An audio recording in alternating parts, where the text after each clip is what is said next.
Hello guys, வாங்க இப்போ மல்லி சீரியல் ப்ரோமோ பற்றி பார்க்கலாம். இப்போ தான் ஃபர்ஸ்ட் டைம் என் சேனலில் பார்க்குறதா இருந்தால் சப்ஸ்கிரைப் பண்ணிக்கோ. மல்லி, விஜய், வெண்பா 3 பேரும் சேர்ந்து ஒரு வழியாக ரேணுகா மேடத்தை நல்லபடியாக கண்டுபிடிச்சிடுறாங்க. கண்டுபிடிச்சதுக்கப்புறம் நீ எங்கே ரேணுகா இங்கே வந்த அப்படின்னு சொல்லிட்டு விஜய் சார் கேட்குறாங்க. அதுக்கு ரேணுகா மேடம் ஒன்றுமே தெரியலை, அவங்க பாட்டுக்கு யோசிச்சுட்டே நிற்கிறாங்க. எனக்கு ரொம்ப பசிக்குது அப்படின்னு சொல்லிட்டு விஜய் சார்கிட்ட சொல்கிறாங்க. விஜய் சார் சரி வா நம்ம வீட்டுக்கு போகலாம் அப்படின்னு சொல்லிட்டு ரேணுகா மேடத்தை கூப்பிடுறாங்க. ரேணுகா மேடம் நான் உங்கள் கூட வந்தால் நீங்கள் எனக்கு டீ பண்ணு வாங்கி தருவீங்களா அப்படின்னு சொல்லி கேட்குறாங்க. நான் உனக்கு எல்லாமே வாங்கி தரேன், நீ என் கூட வந்துரு அப்படின்னு சொல்லிட்டு ரேணுகா மேடத்தை அழைச்சிக்கிட்டு வீட்டுக்கு போகலான்னு கிளம்புறாங்க.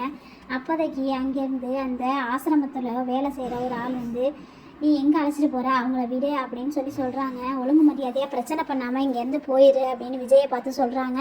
விஜய் இது என் ஒய்ஃபு, நான் அழைச்சிட்டு தான் போவேன் அப்படின்னு சொல்லி சொல்கிறாங்க. அதுக்கு நீ போறியா அப்படின்னு சொல்லிட்டு கத்தியை எடுத்து விஜய் சாரையும் எல்லாத்தையும் மிரட்டுறாங்க.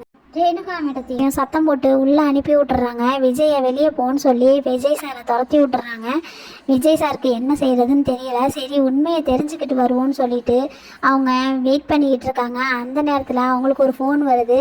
ரஞ்சிதா மேடத்தோட அப்பா மனோகர் சார் தான் கால் பண்ணுறாங்க. கால் பண்ணிவிட்டு என்ன விஜய் ஆச்சு அப்படின்னு சொல்லிட்டு கேட்குறாங்க. அதுக்கு விஜய் சார் சொல்கிறாங்க அங்கே நடந்த எல்லா பிரச்சனையையும் மனோகர் சார்கிட்ட சொல்கிறாங்க. சொல்லிவிட்டு நீங்கள் போய் அந்த ஹாஸ்பிட்டலில் போய் விசாரிச்சுட்டு வாங்க அப்படின்னு சொல்கிறாங்க. சரின்ட்டு மனோகர் சாரும் என்ன செய்கிறாங்க, ரேணுகா மேடத்தை போஸ்ட்மார்ட்டம் பண்ணினேன் அந்த ஹாஸ்பிட்டலுக்கு போகிறாங்க. அங்கே வேலை செய்கிறவங்க வாங்க சார் வாங்க அப்படின்னு சொல்லிட்டு எங்கே அப்படின்னு கேட்குறாங்க.